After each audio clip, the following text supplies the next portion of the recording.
बिस्मिल्लाहिर्रहमानिर्रहीम। अस्सलामु अलैकुम नाज़रीन।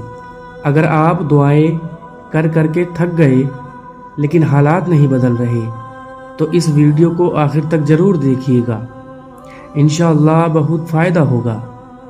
हज़रत बाबा फरीद शकरगंज रहमतुल्लाह अलैह का कहना था कि बिल्लियों के 3 ऐसे राज हैं जिन राजों को जो शख्स जान लेता है तो फिर दौलत इसके कदमों में होती है। इसे पूरी जिंदगी रिस्क और दौलत के हवाले से किसी परेशानी का सामना नहीं करना पड़ता और ना ही कभी इस पर रिस्क की तंगी आती है। फिर इस शख्स को जितनी दौलत की जरूरत होती है इससे कहीं ज्यादा इसको मिल जाती है। बिल्ली एक ऐसा जानवर है जो अपनी खुराक के लिए दूसरे जानवरों का शिकार करती है, लेकिन इसके बावजूद अल्लाह और उसके प्यारे नबी सल्लल्लाहु अलैहि वसल्लम ने बिल्ली को बहुत पसंद फरमाया है। हमारा दीन भी कहता है कि बिल्ली एक पाक जानवर है जिसे घर में पाला भी जा सकता है। यहाँ तक कि एक बिल्ली नबी करीम सल्लल्लाहु अलैहि वसल्लम के घर आया करती थी। जब भी वो बिल्ली आप सल्लल्लाहु अलैहि वसल्लम के घर आती तो आप सल्लल्लाहु अलैहि वसल्लम पानी को औंधा कर देते, यानी कि वो बिल्ली आसानी से पानी पी सके। और जब वो बिल्ली पानी पीकर चली जाया करती थी तो आप सल्लल्लाहु अलैहि वसल्लम इसी बिल्ली के झूठे पानी से वजू कर लिया करते थे। एक रिवायत यह भी है कि हजरत आयशा रजी अल्लाह अन्हा नमाज पढ़ रही थी तो एक औरत हरीसा लेकर आई और रख कर चली गई। उसके बाद एक बिल्ली आई और उस हरीसे में मुंह मारा और उसको थोड़ा सा खाया। हजरत आयशा रजी अल्लाह अन्हा जब नमाज से फारिग हुई तो आप रजी अल्लाह अन्हा ने उस हारिसों को वहीं से खाया जहां से बिल्ली खाकर गई थी और फरमाया, बिल्लियां तो हमारे घरों में आने जाने वाली हैं और ये पाक हैं। नबी करीम सल्लल्लाहु अलैहि वसल्लम के सहाबी हजरत अबू हुरैरा रजी अल्लाह अन्हु का नाम ही बिल्लियों को प्यार करने और इनका ख्याल रखने की वजह से बिल्लियों वाला यानी अबू हुरैरा पड़ गया था। अल्लाह ताला की तमाम मखलूक़ात यानी इंसान, जिन्नात और जानवरों में से बिल्ली वो वाहिद मखलूक है जिसकी की गई दुआ अल्लाह ताला रद्द नहीं करते। बिल्ली फिर जिसको भी दुआ दे दे, बिल्ली की गई दुआ जरूर कबूल होती है।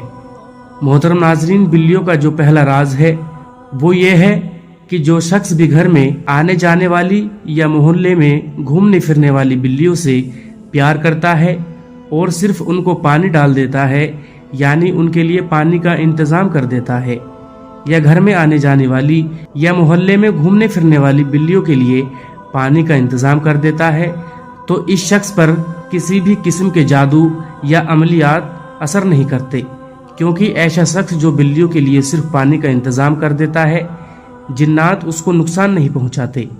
और क्योंकि जिन्नात इस शख्स को नुकसान नहीं पहुंचाते, इसलिए इस शख्स पर ना तो जादू चलता है और ना ही कोई दूसरा सिफली इल्म। प्यारे दोस्तों, यहाँ ये बताता चलूँ, जिन भाइयों पर या अहबाब पर जादू या सिफली का अमल हुआ हो तो उनसे गुजारिश है कि अपने घर में बिल्ली पाल ले और इसका ख्याल रखें, जादू कटना शुरू हो जाएगा। बिल्ली का दूसरा राज ये है कि जो शख्स भी बिल्ली को दूध डालना शुरू कर देता है तो जिंदगी भर कभी भी इसके घर में बरकत खत्म नहीं होती। जिंदगी भर ना तो इस पर कभी तंगदस्ती और ना ही कभी रिस्क की तंगी आएगी। हमेशा इसके घर में खुशहाली ही खुशहाली रहेगी। जबकि बिल्ली का तीसरा राज ये है कि जो शख्स भी बिल्ली को गोश्त या फिर छीछड़े डालना शुरू कर देता है तो वो बहुत जल्द दौलतमंद हो जाता है। बिल्ली की पसंदीदा खुराक गोश्त और छीछड़े हैं, इसलिए जो शख्स भी बिल्लियों को गोश्त या छीछड़े डालता है तो बिल्ली इस शख्स से खुश हो जाती है और अल्लाह ताला से इसके लिए दुआ करती है, या अल्लाह जैसे इस शख्स ने मेरी पसंदीदा तरीन गिज़ा दी है, या अल्लाह तू भी इसे इसकी पसंदीदा चीज़ अता फरमा। प्यारे दोस्तों, एक रिवायत ये भी है कि रोजाना असर के बाद फरिश्ते आकर हर जानवर से ये पूछते हैं कि बता तेरे मालिक ने तेरे साथ क्या किया। तो बिल्ली जिस घर में रहती है या जो बिल्लियों को पालते हैं तो हर रोज असल में फरिश्ते इससे जब दरियाफ्त करते हैं कि बता तेरे मालिक ने तुझे क्या दिया, क्या खिलाया, तो बिल्ली इसके लिए दुआ करती है और फरिश्ते वो दुआ लेकर अल्लाह ताला के पास जाते हैं और अल्लाह ताला उस बंदे पर अपना रहम फरमाना शुरू कर देते हैं। प्यारे दोस्तों, उम्मीद करता हूँ कि आज की वीडियो आपको ज़रूर पसंद आई होगी। अगर आपको वीडियो पसंद आई तो इसे लाइक ज़रूर करें और साथ ही साथ सलाम स्टूडियो चैनल को भी سبسکرائب کر لیں اور اللہ پاک کے 99 ناموں میں سے ایک نام کمنٹ باکس میں ضرور لکھیں۔ اللہ حافظ۔